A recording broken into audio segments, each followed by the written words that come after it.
Candy.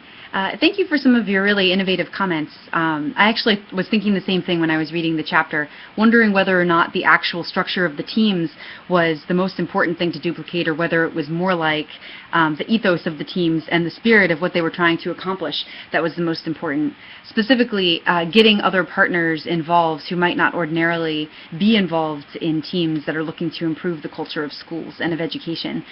Your comments about curriculum mapping sharing, totally true. Actually, the work I used to do with international education, that was one of the biggest things we were trying to encourage. When I worked at the Institute of International Education, it's one of the things that we helped to fund, one of the things that we found to be the most innovative and likely the wave of the future, both for universities and maybe, as you said, for K-12 as well. That is super exciting to hear that you know of instances as well, more than just a couple anecdotal instances where there are teachers who are trying to use existing technology to be in contact with classrooms around the world. I've also heard of such things, and I think it's great. It seems right up there with what Shields was talking about, with preparing students who are global citizens, without having to, be preachy about it, but just to make them aware of the context in which they live, and particularly positions of privilege, which I know is of special mention for you in the context that you work in, that it's something that you really want those girls to know, that they are in a position of privilege, and that there's something that they can do with that, that there's a lot of power in that. So I really thank you for mentioning that, and I'm inclined to agree that the sheer bureaucracy of having to get an actual team off the ground, the way that it's described in the chapter, might be almost too daunting for some schools.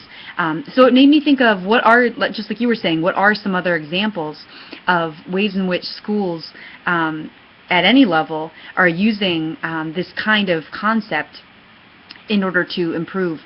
education and also the culture of their institution. And one thing that occurred to me, although it's a somewhat different concept, but some of the same values, was OpenCourseWare, which was piloted by MIT, and has since been developed by Tufts and a number of other schools, and just has blown up into a really major trend in education of wanting to make the content free and not have it be such an elitist thing where if you can't pay for it, you don't get to have access to that knowledge. And I was looking at OpenCourseWare online,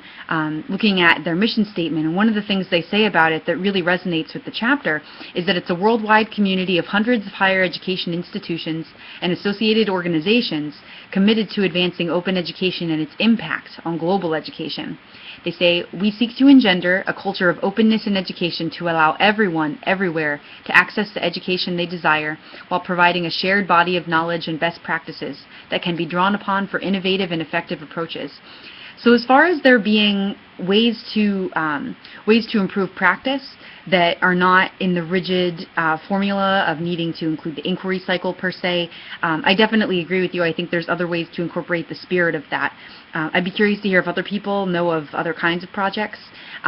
You mentioned, are there some ways that we can incorporate that into our contexts? And one idea I had that's actually pretty simple and cost efficient is that I really loved the fact that even within our program over the summer, that Professor Dardere and Professor Lavedens seemed to work together to make it so that our project was seamless across both the classes, and that there were elements of one that applied to the other and vice versa. I think that kind of